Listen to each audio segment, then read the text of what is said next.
मैं अंदर से जज्बाती और बाहर से बहुत खुश नज़र आता हूँ। इंडियन फिल्म इंडस्ट्री के मशहूर व मारूफ अदाकार इरफान खान की ज़िंदगी के आखिरी अल्फाज क्या थे और कुछ अनदेखे पहलू जानिए। वर्सटाइल अदाकार इरफान खान 29 अप्रैल 2020 को अपने चाहने वालों और अपनी फैमिली को गमज़दा करके इस दुनिया से चले गए।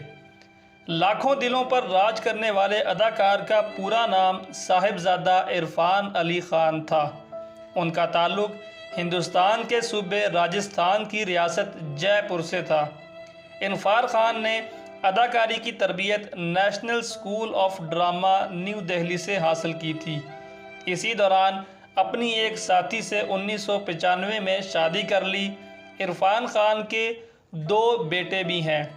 इंतहाई मुश्किलात के बावजूद फ़िल्म इंडस्ट्री में अपना नाम बनाने वाले इरफान खान की एक ख्वाहिश ये भी थी कि वो एक सूट केस भरकर पैसा कमाए और अपनी मां को दे सके, मगर खुदा को कुछ और ही मंजूर था। गुज़श्ता साल कैंसर में मुब्तला होने की वजह से वो बहुत ज़्यादा बीमार थे, लेकिन वो लंदन से इस बीमारी के कामयाब इलाज के बाद इंडिया वापस आ गए थे। उनकी आखिरी आने वाली फ़िल्म अंग्रेज़ी मीडियम थी।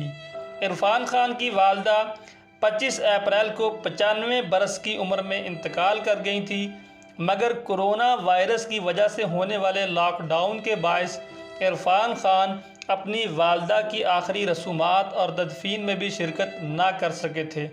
इसी गम में इरफान खान की तबीयत भी ख़राब हो गई और वालदा के इंतकाल के सिर्फ 4 दिन बाद ही इरफान खान 54 साल की उम्र में अपनी मां की कुर्बत में चले गए और पूरी दुनिया में बसे अपने चाहने वालों को रोता हुआ छोड़ गए। उन्हीं की फ़िल्म का एक मशहूर डायलॉग है जिसमें वो कहते हैं कि पुरस्कून नींद तो अपनी माँ की गोद गया था, माँ की गोद में सर रख के लेटा था, वहां आई थी नींद। बहुत गहरी नींद आई थी। वो सोता रहा घंटों। नींद तो माँ की गोद में आती है डॉक्टर साहब।